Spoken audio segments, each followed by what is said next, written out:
Good morning. This is Kim Blaylock with SDG Bible Study. That's the Soli Deo Gloria Bible Study coming to you on this Thursday morning, January 12th, 2023.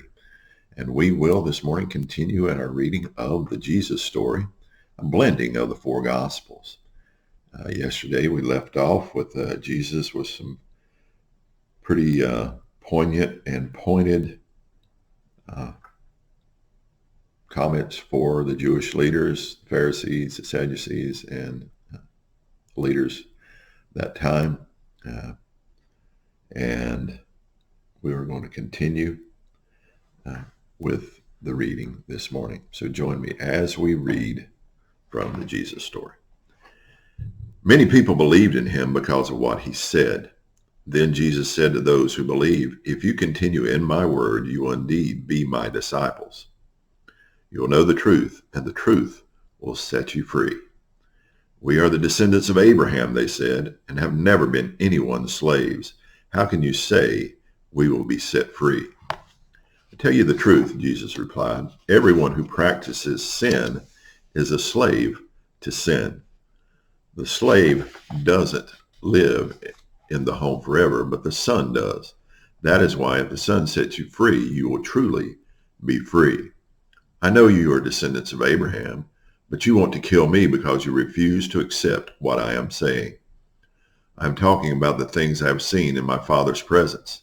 In the same way, you're doing what you have seen in your Father's presence." "Abraham is our father," they said.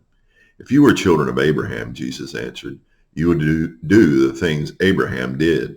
Instead, you want to kill me, someone who has told you the truth straight from God. Abraham did nothing like this. You're following the example of your father." "We are not illegitimate," they said. "We have only one Father, God himself." "If God were really your father," Jesus answered, "you would have loved me since I came from God. I did not come on my own. He sent me. Why is it that you can't understand what I am saying? It is because you can't accept my message. You're from your father, the devil, and you want to act out your father's desires. He was a murderer from the beginning, and he rejects the truth because truth has no place in him. When he lies, he speaks what is natural to him because he's a liar and the father of lies. It's because I tell the truth that you don't believe me. Who of you can show that I have committed any sin? So if I'm telling the truth, why don't you believe me? Anyone who belongs to God listens to God's words. This is the very reason you don't listen to them. You do not belong to God."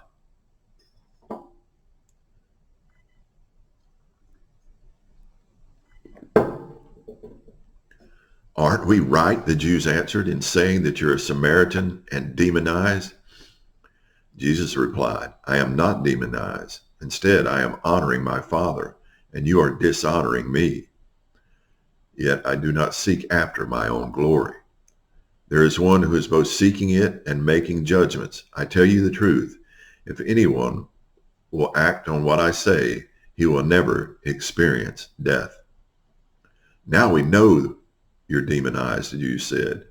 "Abraham died, as did the prophets. Yet you say, if anyone will act on what I say, he will never experience death. Are you greater than our forefather Abraham, who died? The prophets died too. Just who do you think you are?" Jesus answered, "It means nothing if I should glorify myself. It is my Father who glorifies me, the one you claim as your God. Yet he is unknown to you, but I know him.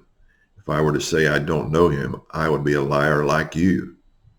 But I do know him, and I keep his word. Your forefather Abraham had great joy to think he would see my day, and when he did see it, he was glad." "You aren't yet 50 years old," the Jews replied. "How could you have seen Abraham?" "I tell you the truth," Jesus said. "Before Abraham existed, I am." At this, they picked up stones to throw at him, but Jesus hid himself and left the temple, going on his way. As Jesus was walking along, he saw a man who had been born blind. His disciples asked him, Rabbi, whose sins caused this man's or his parents'? It was neither the sins of this man nor of his parents, Jesus answered. Rather, it happened so that the works of God might be seen. While it is still day, I must do what the Father sent me to do. The night is coming when no one can work. As long as I remain in the world, I am the light of the world. After he said these things, he spat on the ground and made some mud and applied it to the blind man's eyes. Go wash in the pool of Siloam, he said to the man. He told the man. Siloam means sent. The man left and washed, then came back seeing. His neighbors and those who had known him when he was blind said, Isn't this the man who was sitting and begging? Some said, Yes, it is, but others said, He just looks like him. The man himself said, I am the one.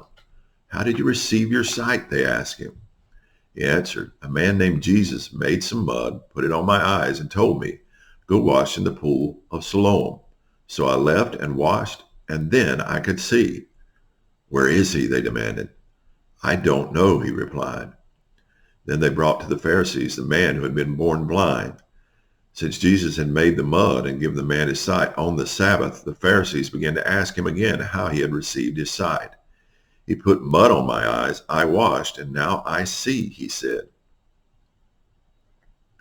Some of the Pharisees responded, That man cannot be from God because he doesn't keep the Sabbath.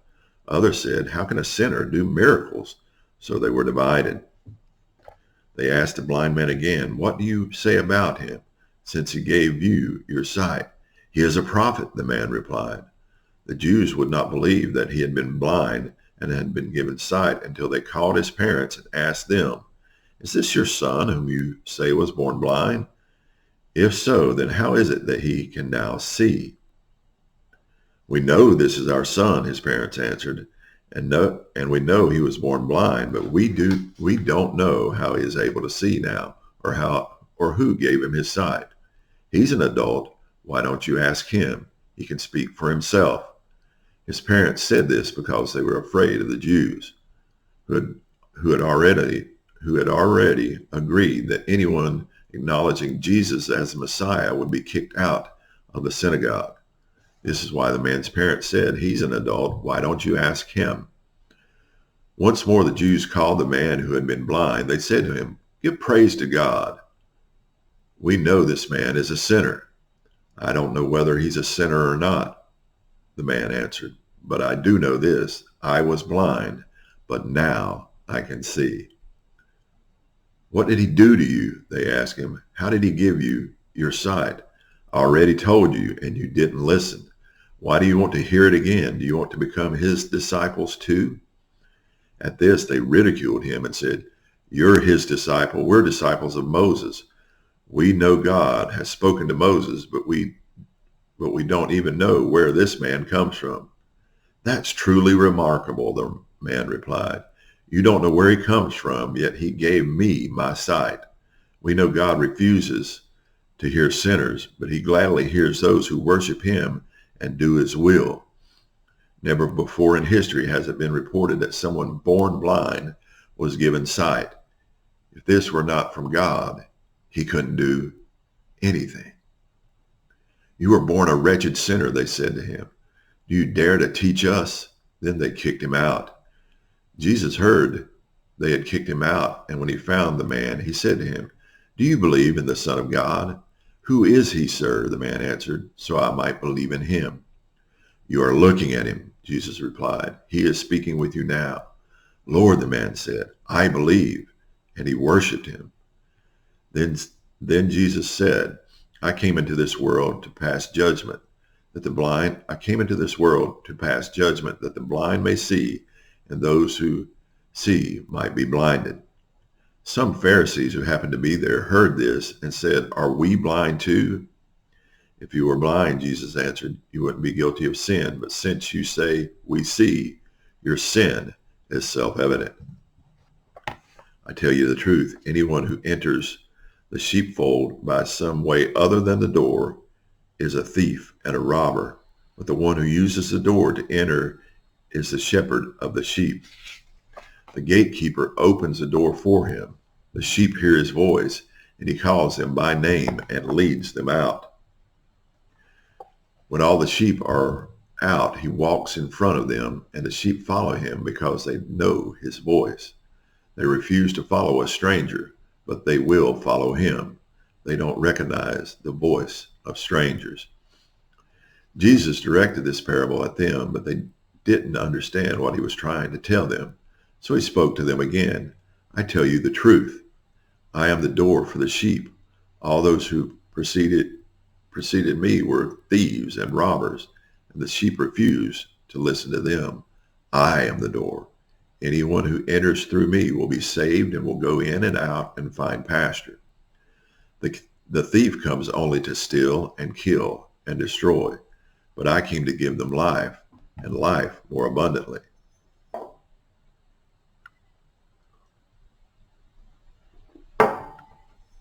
I am the good shepherd.